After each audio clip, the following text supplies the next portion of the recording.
avant. Comme pour dire, Marouf, tu es connu chez nous, il n'y a rien. Ta voiture, elle est. Mais si jamais un jour il trouve, et puis il se dit, tiens, je vais le tester, puis il ne trouve pas de papier, qu'est-ce qu'il fait?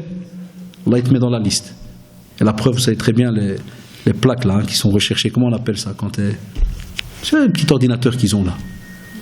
Des fois, il s'arrête juste derrière. Dès qu'il revoit la voiture, il se rappelle, tiens, regarde une fois la plaque de celui-là. Parce que le fois passé, il avait. Et voilà, tac, il regarde, parti. Donc, comment ça se passe alors vis-à-vis d'Allah subhanahu wa ta'ala? Puisque quand je donne un exemple, par exemple, sur la police, contrôle de la voiture, les papiers, l'être humain, il a peur ou pas? Alors, tu le trouves, il est embêté. Et vis-à-vis d'Allah subhanahu wa ta'ala, tout ce contrôle qu'on est censé faire par rapport à nos actions, nos paroles, nos faits et gestes, est-ce qu'il y a cette muraqaba? Est-ce qu'il y a ce contrôle?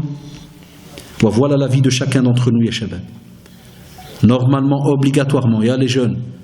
Je dis toujours à mes élèves, ceux que je donne cours, que ce soit en journée ou bien le soir à la mosquée, où je leur dis tout le temps, faites un contrôle.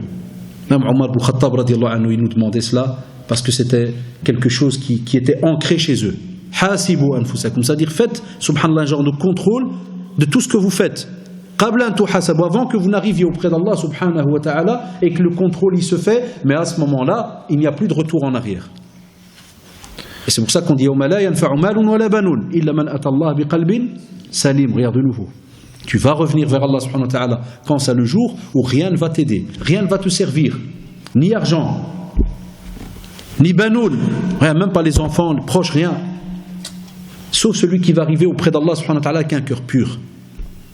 Et un cœur pur, c'est celui qui adore Allah subhanahu wa ta'ala comme il se doit. Donc, ya shabab, si on dit aimer Allah subhanahu wa ta'ala, je dis d'abord à nos jeunes, vous êtes nos messagers à l'extérieur. Alors quand tu as un jeune qui te dit, je suis musulman, mais il ne prie pas, il ment à Allah subhanahu wa ta'ala. Je vais plus loin, je sais que je vais embêter certains. Je suis musulman, mais tu le vois, il fume, cigarette ou bien le hashish ou autre, puis il te dit, non, moi je suis musulman, j'aime Allah et son prophète. Aoudiment à Allah subhanahu wa ta'ala. Pourquoi? Parce que dans le domaine de l'aqidah, on t'apprend que ce corps, il ne t'appartient pas. Tout va revenir à Allah subhanahu wa ta'ala. Et ce corps, il te l'a donné, puisque on a dit, wa ma khalaqtu, si quelqu'un pourrait me dire, ah non, quel est le rapport? Mais si, wa ma khalaqtu al-jinna wal-insa, illa liya'budun. Wa ma khalaqtu, ça veut dire, je n'ai créé justement cet être humain, ce corps, vous, nous. Ce corps a été créé pour l'adoration, pas pour être cramé ou bien cramé. Non. Non, pour l'adoration. Donc de nouveau, il y a moyen de rentrer dans ces petits dossiers-là. Et on a comme ça autour de nous plein de petits dossiers. Hatta même dans le domaine des études. Il y a moyen de parler de l'aqidah même dans le domaine des études et le décrochage scolaire. C'est-à-dire que le musulman, normalement, il est de la communauté de Iqra, les premiers versets révélés. Coran. Parole de qui de nouveau? D'Allah subhanahu wa ta'ala. La religion et les sciences profanes. On avance. Puisque nos savants aujourd'hui, et on le voit même dans beaucoup de fatawa, ils le disent, on a besoin de musulmans dans certaines contrées spécialisées dans tel et tel et tel et tel domaine. Parce que le musulman est celui qui, subhanallah, peut apporter de l'aide à l'autre. Il aide l'autre. Et le musulman est celui qui bouge. Le prophète sallallahu alayhi wa sallam a été berger, il a été commerçant. C'est vrai ou pas? Mais ça, on aime bien le dire que quand on lit la sira du prophète sallallahu alayhi wa sallam, en dehors de cela, non. Mais il a aimé faire certains travaux. Et il les a fait avec cœur. Et il les a fait avec sincérité. Donc Khadija radiallahu anha a envoyé sa servante pour faire comprendre au prophète sallallahu alayhi wa sallam qu'elle voulait se marier de lui. Pourquoi? Se marier avec lui. Pourquoi? La même chose, comportement, sincérité.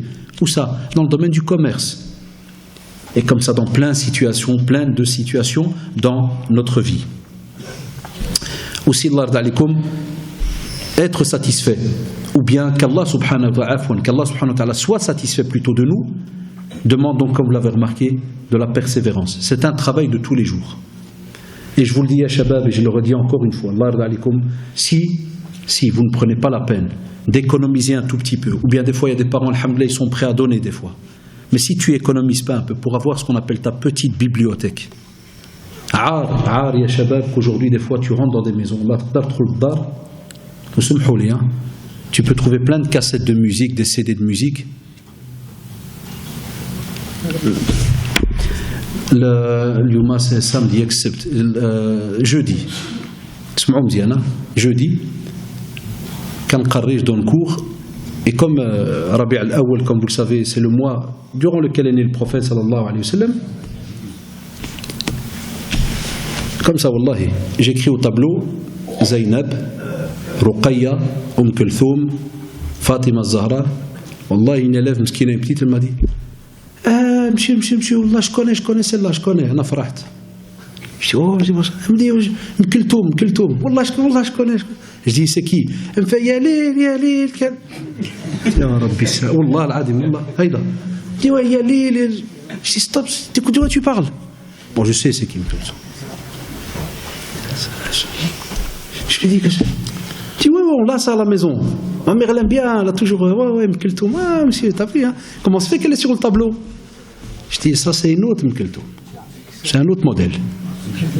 Donc, Shabab, vous savez très bien de quoi je parle. Moi, j'ai pris cet exemple parce qu'elle a la petite Bennia. Mais nos exemples à nous aujourd'hui, c'est lesquels? Ah, qu'est-ce qu'on connaît? Ça, ou là là. Donc, la bibliothèque qu'on est censé avoir, elle est où? Comment on peut aujourd'hui en 2014 avoir des maisons? Il n'y a même pas, je vous parle avec Saraha, une maison où il n'y a même pas dans une pièce, mashallah, une petite armoire avec des livres, et où des fois le père il lit, ou bien la mère, ou bien le fils, ou bien la fille, les enfants, et des livres de l'Aqida, des livres de Sira, des livres de Kada.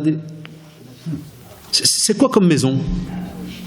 Et combien on en a des maisons comme ça, Shabab? Combien on en a? Dans ton smartphone, dans ton portable. Pourquoi tu n'enregistres pas des passages de cours dans différents domaines de la religion?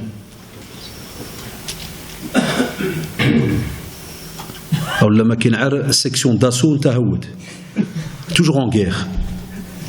Un type il est en guerre du matin au soir, regarde section d'assaut. Le type il marche, on le voit le matin quand on prend le tram ou là. Ou bien des fois je m'arrête parce que je roule en moto, des fois je m'arrête au feu rouge, il y a des trajets qui attendent le tram et il est là, waqf hal majnoun. Parce que des fois je suis caché avec le casque, des fois quand je lis le casque. Wallah, je sais pas où j'ai avec le policier. Dès que je lève le casque, il me reconnaît. Je dis non, continue, vas-y, je t'arrête. Parce qu'il est debout, il est là. Une fois j'ai fait un. Je dis qu'est-ce qui se passe? Il m'a dit qu'est-ce qui se passe? Pourquoi tu t'aouches complet? Ah non, excuse-moi. Je dis vas-y, donne-moi écouter. Non, c'est pas bon. Je dis mais si c'est bon pour toi, c'est bon pour nous. Non, monsieur, j'aime bien ni. Tu vois, fais là. Non, c'est haram, monsieur. Mais je dis c'est haram, sahabi. Laisse-moi écouter. Je dis non, de nouveau, il y a du aqida là-dedans ou pas? T'as peur de qui? De moi? Tu es fou. Là, tu es fou. C'est pas moi qui fais le hisab yawm al-qiyamah, c'est pas moi qui fais les comptes le jour du dernier. C'est Allah subhanahu wa ta'ala, ya shabab. Tu as peur de ton père, tu es fou. Ton père, respecte-le. On a de la peur. Eh bien, dans ces ouvrages-là que tu as chez toi à la maison au fur et à mesure, tu comprendras exactement quel est le rôle de ta vie sur terre. Et on a besoin de ces ouvrages. À quelle heure Adan ici, à la mosquée? Quelle heure est Shabab? Quelle heure Amé? Vers quart, Inch'Allah. Donc voilà, il reste quelques minutes. Donc, had les livres, pourquoi? Vous savez pourquoi? Et je termine sur ces petits exemples, Masha'Allah, pratiques. Quand tu prends un livre de la sira du prophète, sallallahu alayhi wa sallam, ya Shabab, ceux qui le font, ils savent de quoi je parle. Au fur et à mesure où tu vas lire, Wallahi, testez, vous allez voir l'ard alikum. Au fur et à mesure où tu vas lire, tu vas retrouver des fois certaines situations. Un exemple, j'expliquais aux jeunes il y a quelques jours la hijra du prophète sallallahu alayhi wa sallam. Et juste avant la hijra du petit groupe de musulmans qui sont partis de l'Habasha, en Abyssinie. Et je leur explique très rapidement, je dis voilà, regardez, ils sont partis dans le désert, Kada, lui, Abu Bakr radiallahu anhu, sallallahu alayhi wa sallam, et entre 400 et 450 km, rien que de Médine à la Mecque. Pas d'erco, pas de bus, rien.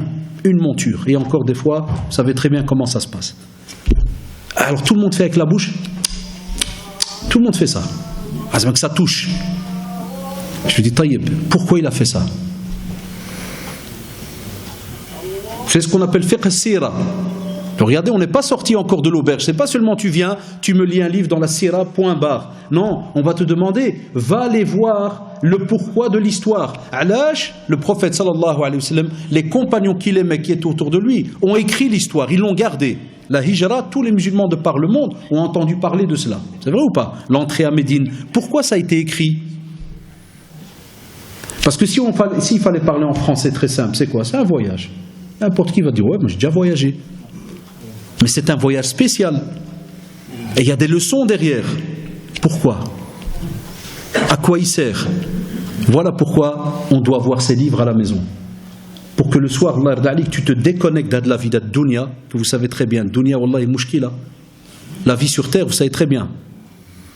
C'est que courir, courir, courir. On a besoin de ces livres, de ces ouvrages pour faire un frein.